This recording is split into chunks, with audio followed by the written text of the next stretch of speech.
Hello and welcome to Nerd Subculture. I'm your host Jared. And I'm Edwina. And today, continuing a once more with feeling series on Buffy the Vampire Slayer, today we're doing Season 3, Episode 4, Beauty and the Beasts. Beasts. First aired October 20th, 1998, written by Marty Noxon and directed by James Whitmore Jr. Again, those two. Yes. This is a full spoiler podcast and I've seen the show and Jared hasn't, and I'm trying to prove to him that it's worth his time. That's right, I am. Yeah, you are. Trying ever so hard. Ever so hard. Ever so hard. Yeah, so what are your initial thoughts on this episode, Edwina? We go back to our classic Universal monsters this time with Jekyll and Hyde. Oh, is he a Universal monster? Yes. Jekyll and Hyde? Yeah. Is he? Oh, Yep. okay. Yep. That was a H.G. Wells book, was it not? I don't know. I believe it was. Ah. Yeah. Yeah, Russell Crowe was meant to be Jekyll and Hyde in the... What were they going to call it? The Universal... The Dark Universe. The Dark Yeah, Universe. the failed Dark Universe. Which I think... Never got up and running. I think maybe they should have just... I don't know, maybe just went through with it. I mean, The Incredible Hulk was the first MCU movie, and that movie's pretty awful. But they stuck with it, didn't they? They said, "Oh, look, we can do the next one a little better." You know, this one wasn't great. It's pretty forgettable. Most people think Iron Man was the first one. Yeah. It was actually the Hulk movie. Yeah. So they even recasted it, and look where they are today. So you kind of think maybe I reckon they pulled the pin on that. And the movie wasn't that bad.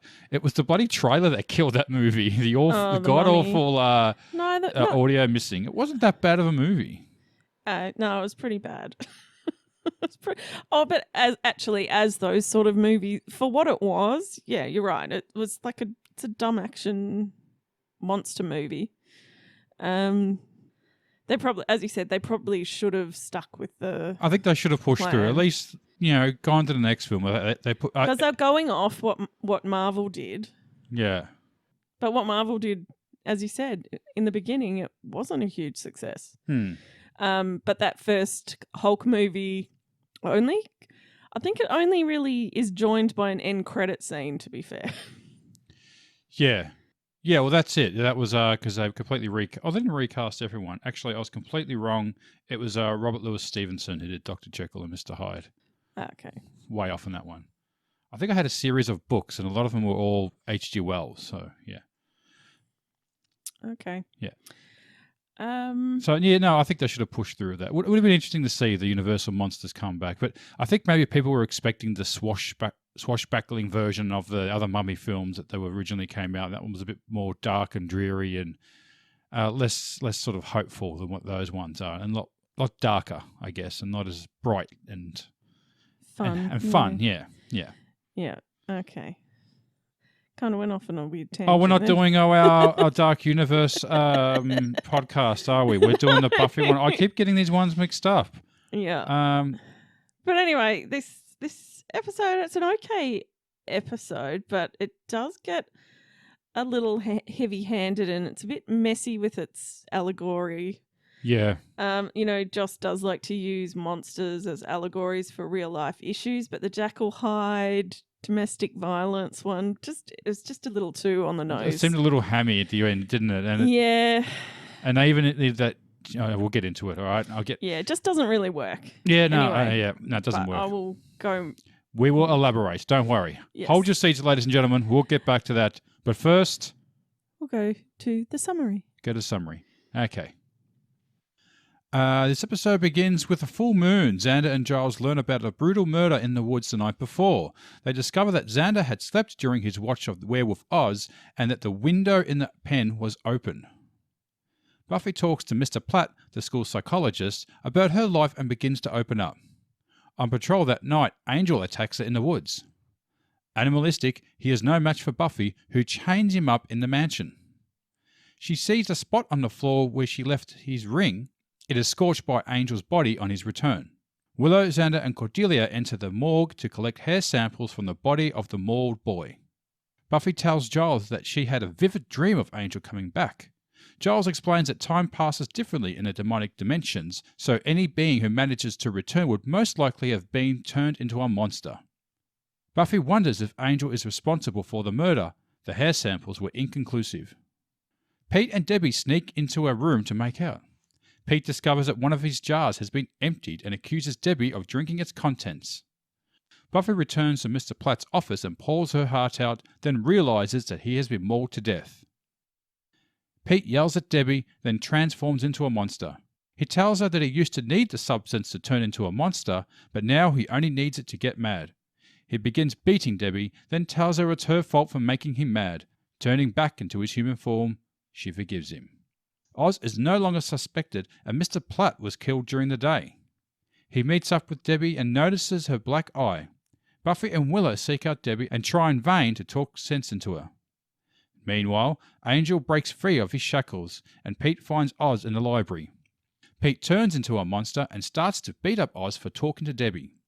The sun sets and the tables are turned when Oz transforms into his werewolf form, Oz becoming evenly matched in strength and begins fighting Pete. Buffy tries to tranquilize Oz, but Debbie pushes the gun away and ends up shooting Giles. Buffy chases after Pete while Willow and Faith pursue Oz. After a struggle, Faith sedates Oz with a dart.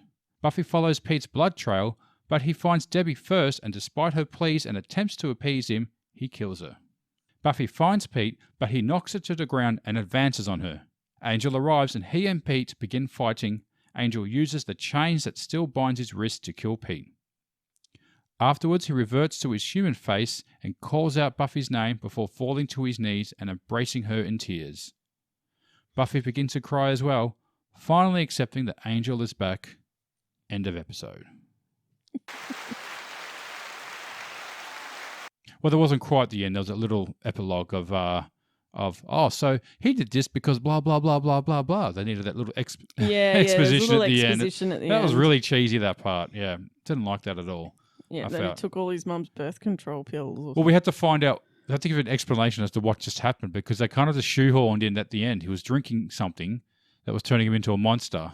Mm. We never really found out why.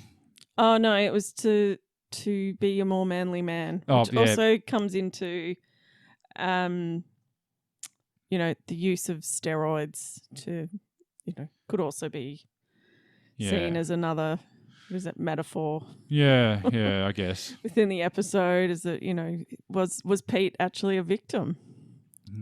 Oh, God, here we go with that again, huh? Was he a victim? Did he, he was just a normal guy and then he starts taking this formula to make himself a more manly man in society's eyes, I don't care. Because he was scared of losing his girl. And then he kills her, which doesn't really make a lot of sense. No, yeah. Oh, they're doing a domestic thing, Yeah. The domestic violence. That's why I think this episode doesn't really work with that domestic violence allegory, because Debbie dies. There's no lesson to be learnt there. Well, you could end up like Debbie. That's the lesson to be learned, I guess. Yeah, but shouldn't have. They didn't even really try to save her. Oh, they did. They got her in the bathroom, confronted her, and said, "Look at your face. This is what he does to you." But yeah, there was moment. But Buffy was so heavy.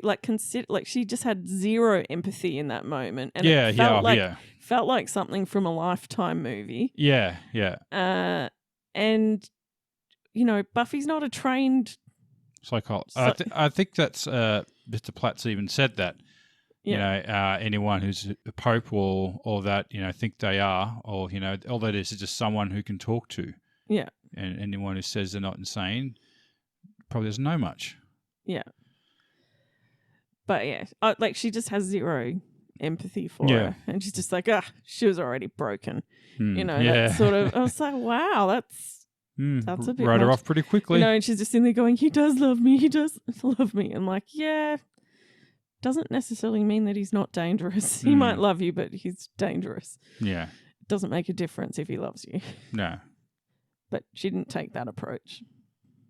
Yeah, so the theme of the episode is, the beast within, and, we all have them, but we all have demons, and it's what we do with them. So you've got Oz, who cages them up, like literally. Then you have Angel, who uses them to fight other demons. And then you have Pete, who indulges in them. Oh, okay. So, yeah. And then you've also got the 3 women who are in love with these beasts. Right. Okay. So you got... Yeah. So you've got... you got Willow.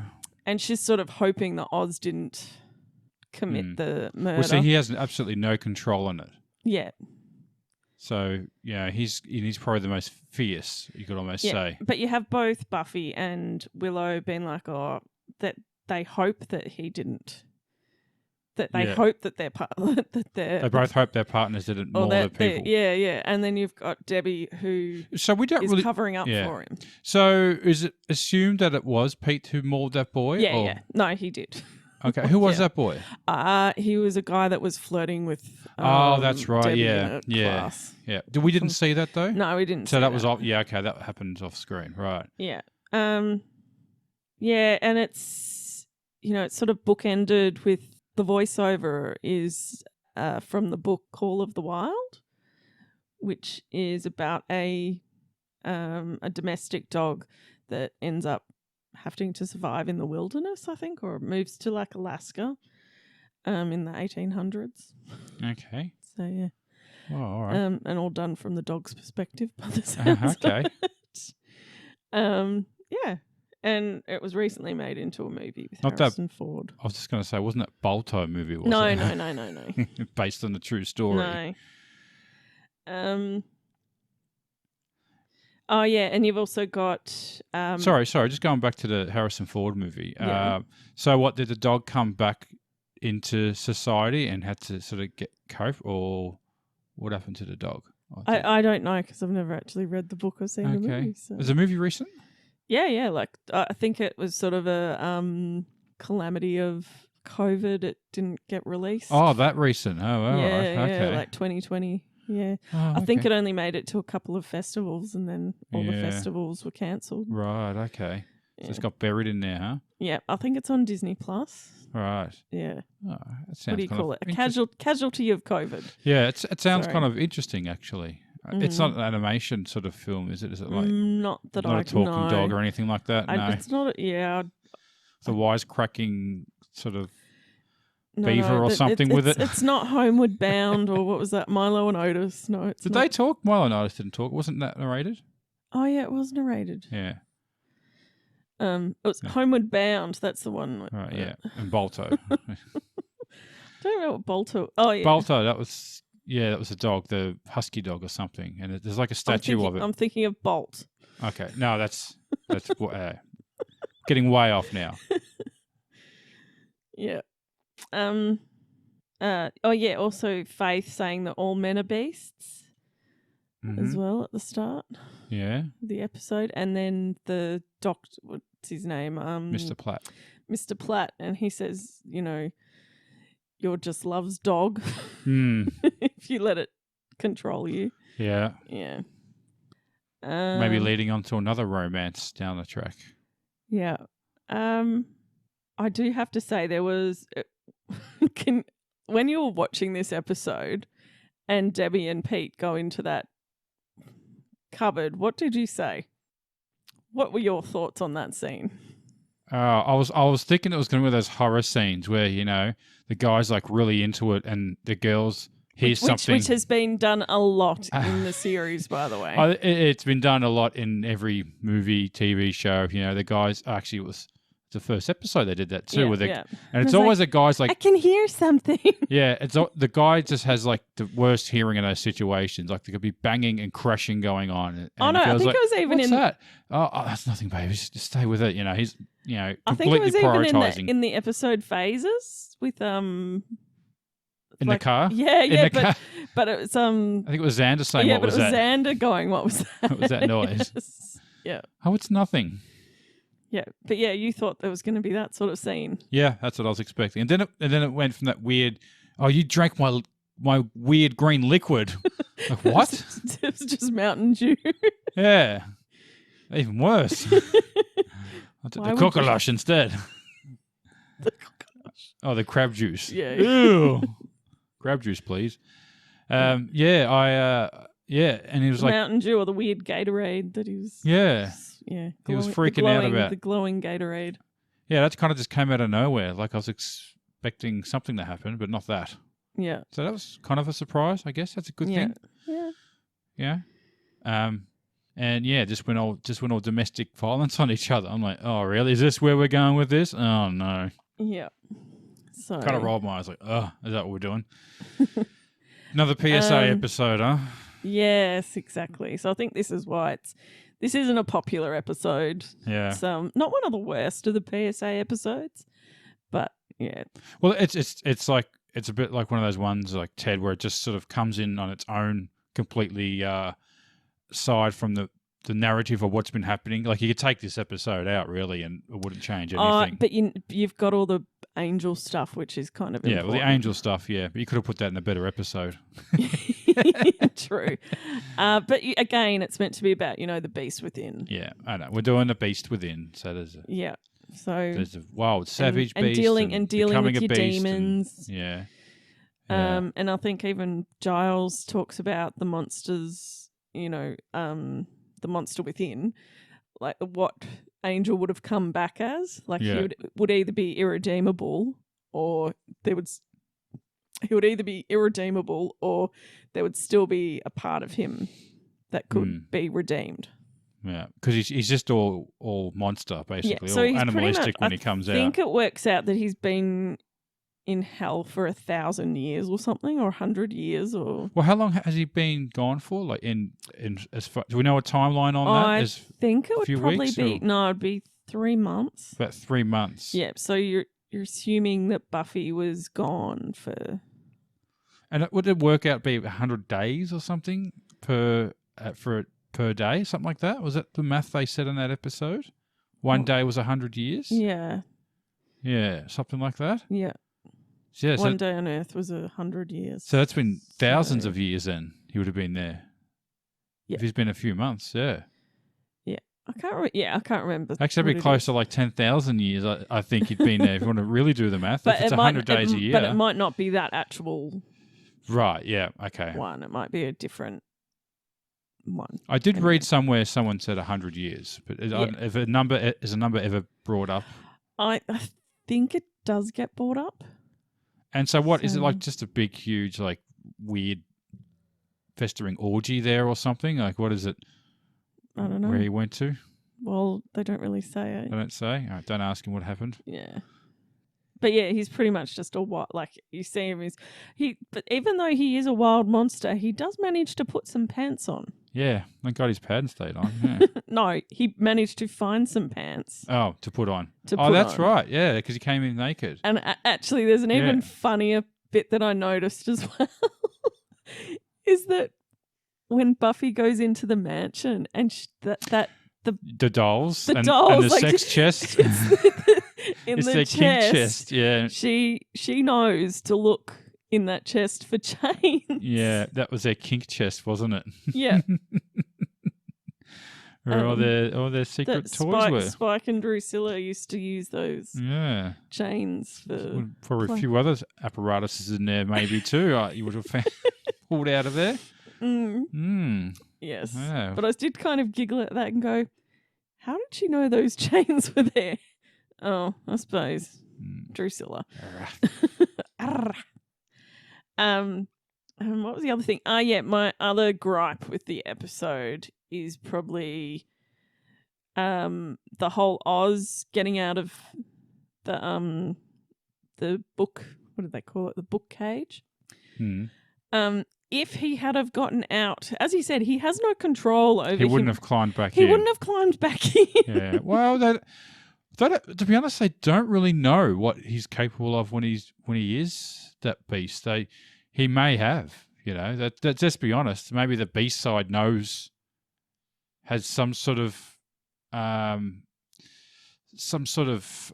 functionality with its brain to know to hide and to come back. I mean, even the most animalistic of animals can have some sort of comprehension of when to do something and when not to do something. Yeah, but I doubt that I mean, I'll I put it. doubt that he likes being caged. Yeah, I would put it in an unlikely category, but the truth is, I don't really know. You could argue that they really aren't familiar with his animalistic side. They've only really seen it a couple of times, and they're not really. I don't think they've really tried to communicate with him when he's in his animalistic stage before. So they don't. Maybe they don't really know. Yeah. So how much actual? Do they ever control. try, or is he always just a raging beast? That becomes a whole plot point in season 4. All right, wait for that one. Oh, and did they change the type of werewolf he was? Because wasn't he more of a bipedal werewolf originally? A what? Bipedal, like walking on his 2 feet type of. And now he's more of a quadra. Oh, okay. Yeah, I think they changed. I think they just changed the werewolf design. Yeah. I sort of listed. They nicknamed it the gay possum. Okay. You heard of that one? No. Yeah, but they did because it got that style of werewolf. Or one's a bipedal type of werewolf, yeah. But he's like the more on all fours type now, I guess. Yeah. Oh yeah. Also, another gripe of the episode is the counsellor smoking in his office. I liked that. Can you ever remember teachers smoking? Oh, teachers weren't allowed to smoke in their office. They were never allowed to go out behind at the front at the school and smoke. They weren't allowed to smoke on the grounds. Yeah, when so I went to school. I only ever remember the principal smoking. He used to smoke in his office. Yeah. But yeah, I don't remember other teachers ever being allowed to. Yeah, I just remember there was sort of an area where some of the art teachers would go to smoke. Yeah, I think it then got completely banned on all. Yeah, I've never seen a teacher smoke at a school. I couldn't remember it since, as I said, it was the principal, but I think all the laws changed and then it became completely illegal to smoke on school premises. Yeah. Even if you're a teacher. And this actually happened at a hospital I was working at too, when they brought in the smoking laws. And there used to be like a little smoking shed at the back where everyone used to go smoke, but then they brought in the law that there was to be no smoking on any other grounds whatsoever, which may have sort of inadvertently had some bad intentions or consequences from that, because instead of having everyone at the back hidden from when they're smoking, you had everyone standing at the front of the hospital. So as soon as you walked up to the hospital, there'd be a cloud of doctors, nurses, people sitting in wheelchairs with IV drips there, half dead with a fag hanging out of their mouth. I'm not sure if it really helped. Like, you couldn't smoke in the hospital anyway prior to that. But then, that there's a back shed out that where no one could see. Oh, we used to go smoke on the roof sometimes. You could do that. Oh, was this when you were in London? Yeah. Okay. Yeah. So that's what happened with that. So when they brought in the smoking law, there'd just be a cloud of smoke, and people were getting an issue with that. The first thing you see when you get to the hospital is all these people smoking out the front. So I remember I was working in a building in the city, and we used to have, it might have been owned by a certain airline. And then, they brought in all these rules, but there used to be an area around the back of the building that you could go to, and they had like bins, like proper disposal bins and stuff that you could put your cigarettes out in. And there was sort of an area to sit there and stuff. And and then it became, you weren't allowed to smoke on the premises, but then you also weren't allowed to smoke out the front of the building. Yeah, so we had to walk down the street or something. So. Yeah, and then the bin kept catching on fire. Oops. All these unintended consequences of trying to do the right thing, but it sort of made things a little worse. The amount of fire trucks that I used to see. That bloody bin's on fire again. Yeah. Yeah. Well, that was the same because there was a cover there, so everyone had to walk out the front, and there was no cover, and you just got rained on. So yeah, that was the other thing. This was undercover. Yeah, and you've got all these half dead people sitting there smoking in the rain. But the roof is a good place to smoke. You'd see Big Ben up there too. Also, in this episode, Joss does his typical, let's give the character what they really, really want, but in a messed up way. So Buffy gets Angel back. Yes. But he's all messed up. Yeah. So she wants Angel back. But it seems like he's already on the road to recovery by the end of the episode, so... Yeah. But she doesn't know that. She doesn't know during this episode. And you can kind of see it going through her head. And she doesn't know what to do. And she actually goes to the counselor because she doesn't know what to do. Because he's back. Yeah. Yeah. But she doesn't know whether he's completely broken or redeemable. Yeah. Or whether he's just a pure monster now, or whether he's actually redeemable. Yeah. Yeah, very typical. So it's just messing with the characters. It almost seems like that meta sort of fourth wall sort of thing happening. You know, it's like in South Park that, oh my God, they killed Kenny. Like when they say they killed Kenny, they're actually referring to the creators, Matt and Trey. Yeah. As there's almost acknowledgement almost there maybe from the yeah. If you want to get really meta, kind of like maybe Rick and Morty sometimes. Like I think it's hinted that Rick is aware that he's a character in a cartoon. He's so smart. Yeah. Also, so how many staff members do you think have died at the school now? Oh, there's got to be at least half a dozen, I think. Like, but brutally murdered. Oh, brutally murdered. Oh, we're putting them in separate categories now. And let's just put it. We won't include the ghost. From I Only Have Eyes for you, the teacher that. Why not? Because they're not at the school currently. It was like 40 years prior or something. Oh, okay. Not counting the couple that died, but counting the people that were killed by. Or just who were killed in recent times on the school grounds. That's who we're counting. Just as in the Buffy season. Okay. Yeah. Well, I'd say at least half a dozen to a dozen. Yeah. Yeah. How many is it? So I was just trying to think. There was the science. Oh, we got to count it, have we? Yeah. Oh, so God. it'd be the science teacher, Miss Calendar. Then we'll go. Geez, you got me on the spot here. Principal Flutie. Yeah, that's 3. And the school counsellor. So far that's 4. I think you're missing a few there. Wasn't there another teacher? There was that teacher that the invisible girl tried to kill, but she survived. Oh, okay. Wasn't there another teacher that died? Which they ate? Didn't they eat a teacher? No, that's Principal Flutie. Oh, that was Flutie. Oh, the coach. The coach. And the nurse. The nurse. Well, I said about at least half a dozen, so I think there's some more in there. Then there was that student in the first episode. We're not counting students, just staff members. Oh, okay, all right. Okay, well, yeah, there's half a dozen there, yeah. Yeah, all right. Yeah. So we got that. So there's a reason why Willow had to teach for so long. Yeah. No one wants to work at this school. No, can't get any substitutes. That's why. It all makes sense now. Yeah, this is why Willow had to work at the school. Also, Giles? Absolutely, yeah. Also, this actually is the 10th time Giles gets knocked out.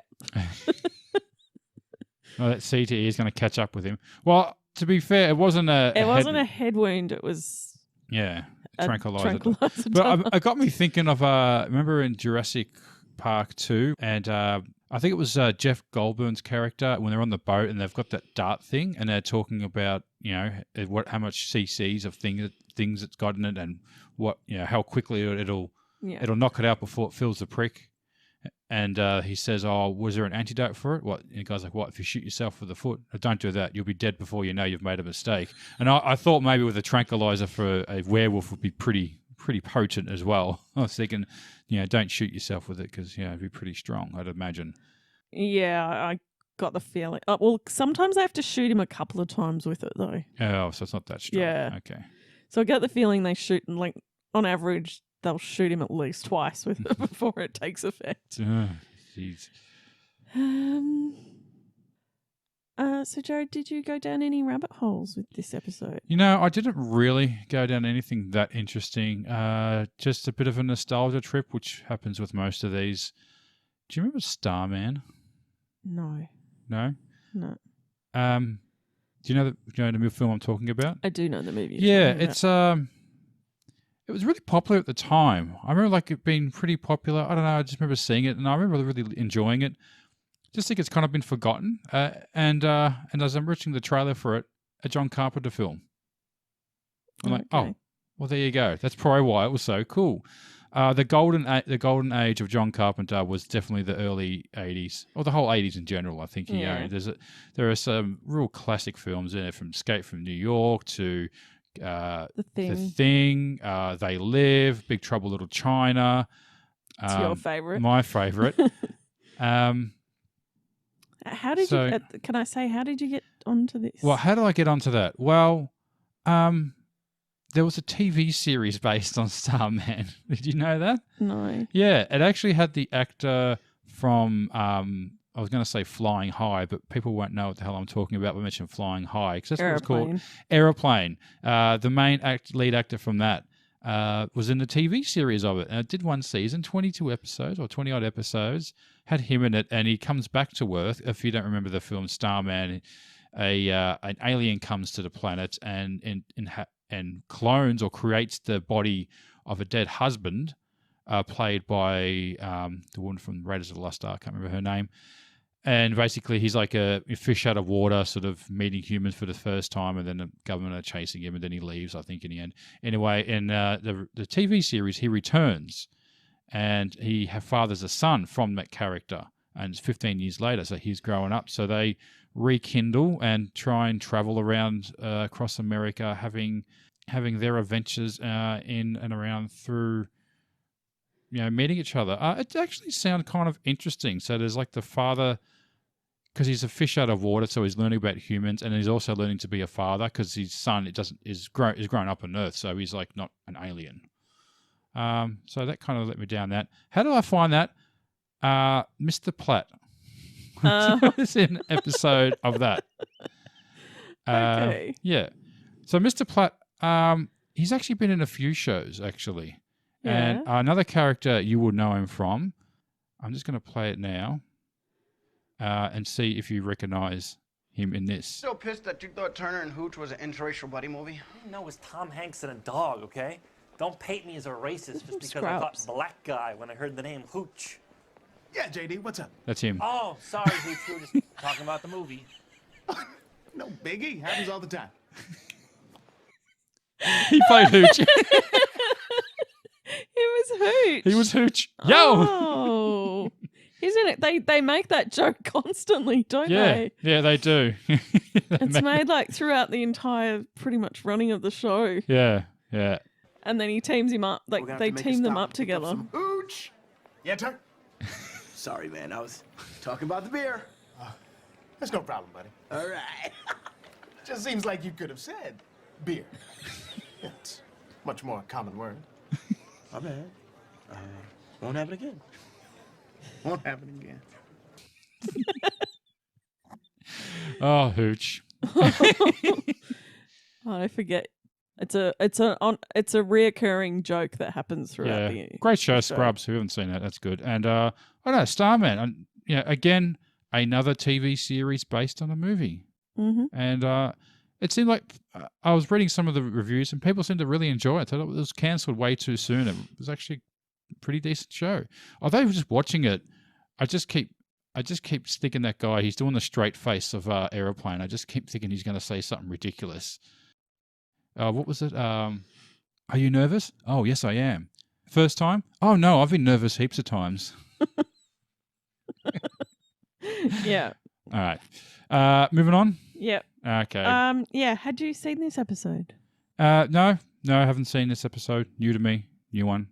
Still, Right. We're still in the third season. I've not seen any of these episodes. So this is a whole thing of Buffy I've never seen. I reckon you've seen I think the next one you would have seen. All right. Well. Should we go into question time? Oh, yeah, I reckon so. Question time. Answer the question. Guy when I heard the name Hooch. Yeah, JD, what's up? Okay, Jared. Which character was your favourite in this episode? Yeah, I think my favourite character, and definitely this episode, was Heard the name Hooch. Yeah, JD, what's up? Oh. Yeah, Mr. Platt. I liked Mr. Platt. Yeah. I don't know, there was something about him. Yeah, he would have been a really good recurring character. Yeah. I always love that, like when characters go to therapy. I actually really love it as a trope. Yeah. Yeah, and there's usually something quirky about the therapist as well, or something. Yeah. Like, to be fair, there have been entire TV series based around that concept. Yeah. So, Well, it's how Sopranos started, actually. yeah. But I love that, and it's used fantastically in like Mr. Robot's another one that it's used. Yeah, very well. Yeah, absolutely. Yeah. Yeah, I think there's some sort of cartoon series as well that I think I can't remember what it was called. Okay. And it was actually like real therapy sort of sessions done. Yeah, I'll have to look it up. I can't remember. Got me intrigued on that one. But yeah, like I always love it as a trope. And it would have been good to have had him in maybe a few more episodes. And his death seemed a bit of a cop out too. Now I didn't understand he died, but he had the cigarette in his hand. Yeah. So was he mauled to death, but was still able to have his hand out like that? Yeah, it didn't cigarette still there, still in his hand as well. Like, yeah, it didn't make a lot of sense. His death. It probably would make sense if he was shot. Maybe he would, but if he was mauled or attacked or beaten to death, I'm not sure how he. Yeah, and he's like his face was sort of chewed. Yeah, I don't know. I don't really know what. Yeah, it didn't make any sense. It didn't make a lot of sense. But it was to set up the whole. She thought he was still alive because she saw the cigarette there. Yeah. Just for that shock scene, that think, oh, he's dead. Yeah, and I knew straight away. But he was also dead. someone that she was about to pour it, like someone that she could talk to. Yeah. Finally open up and they're not there. Yeah. Finally open up to someone who can give her some, decent advice. And yeah, he died. Yeah, I'll just agree with you on that. Yeah. No, okay. Yeah. Which character do you love to hate? Scott. He still hates Scott. Oh, he's such a stick in the mud. Yeah. No frills. I think I have to go with Pete. Yeah, I was going to say Pete, and that's who you're supposed to say, but I don't know. He pissed me off more than the wife beater. You just don't like Scott. No, I can't stand Scott. Okay. What was the most memorable fight scene? I really liked the Angel Pete showdown. Okay. Yeah. I thought that was pretty cool, doing the Ex Machina, coming in out of nowhere and saving the day and using the chains. Yeah, but it was also good that Buffy didn't have to kill a human. Yeah, but you didn't know where he was standing. Like he came in, he burst in there, but you weren't sure he was Ex Machina yet. Yeah. I thought, oh, he's there to kill Buffy as well. Yeah, yeah. So you kind of like. Oh, you don't know who he's actually going to. Yeah, you're right. Right. There's a second there. They're like, okay, what happens now? Is he going after Buffy or is he going after? Pete? Yeah. And then he goes after Pete, and then sort of, is that Buffy? Yeah, I actually really love the Oz and Pete scene. That was pretty good. Yeah. Like when Oz just goes, like it's that time's up. Yeah, like time's up, rules change. LOL moment. You know, Eddie, when I'm listening to Nine Inch Nails, don't bother me, I'll punch you in the face. There she was, rocking out. That's right. Because when we used to listen to music in the 90s, you had to jump around like that. Yes. You know, with your headphones on and your Walkman. A Walkman was a way... she had a Discman. You can't jump around like that if you got a Discman. All right? It was a Walkman. Okay. You remember that was a... Because if you had a Discman, it'd be going... Not if it had that anti-shock. Oh, they always shit though. Even the best ones still skipped. Okay, I never had a Discman. You could walk around with a Discman, but you couldn't jump around with a Discman. No, well, I only ever had a Walkman. So. Yeah. Okay, so I know the difference between a Discman and a Walkman, and you can walk with a Discman, not run with one. Yes. Okay. Yeah, mine was the Giles going, right, it's good to see you. No need to panic. And I was going, just a thought, poker, not your game. Not a good poker face. Yes. What was your favourite scene, Jared? Again, the Buffy and Mr. Platt. Oh, God, that's what I've got too. Yeah. Oh. Talking with the counselor. Oh, God. Yeah. I liked it. I wish I With really her and wish. Hooch. Yeah, I actually really wish that there had been more of that within the series and that he wasn't killed off like that. Yeah. He would have been missed opportunity, that one, I think. Yeah, a nice Drag it out a few episodes and kill him, I think. That'd have been, yeah. Or maybe they should have introduced him a few episodes earlier. Yeah. Which, like, it was suggested that she had to see the school counsellor. But yeah, bring him in a bit sooner than what they did if they're going to kill him off now. Lay off the Hooch. Lay off the Hooch. What was your least favourite scene? I listed the Buffy in the cafeteria when they're chatting with the friend, jelly and the fruit. The jelly and the fruit. But then the end scene with the exposition spew at the end of to wrap everything up. Yeah. Oh, so he did it because he was chowing down the birth control pills and wanted to be a man mad. And I don't know, nothing really led up to that. There was no real sort of point of it, I guess. It wasn't really necessary. Yeah. Oh, now it had to be necessary because we don't know why it all happened. And then it just to shove it all in at the end. Oh, this is why it all happened. He was doing a Jackal hide, and then he didn't need the potion anymore. Yeah, but the problem is the way they did it, you have to jam that in there. Otherwise, we don't know what happened. But then when you do it that way, it just seems all hammy. So that... Well, I thought it was kind of obvious what was going on, but it's the fact that they have to explain it all at the end. Yeah, well, they did because it was sort of large assumptions. Like you didn't know whether it was demonic sort of related somehow. No, he said that he made the potion. Yeah, but being a potion, was it some sort of magical potion? You know, it was a scientific. Yeah, we needed some sort of epilogue at the end of saying, "Oh, this is what happened," because we didn't really explain it properly. Yeah, because he was trying to be a manly man because he was scared of losing Debbie. My least favorite scene was Pete killing Debbie. Yeah. I think they should have tried to save Debbie. So, well, that's the consequences of, loving a monster. Loving a monster, yeah. Even though all of them love monsters. Mm-hmm. Yeah. In some form or another. Yeah, and she got the short end of the stick. Yeah. Favorite quote of the episode? So when Buffy shoots Giles in the arse. All right, bloody priceless. I just had...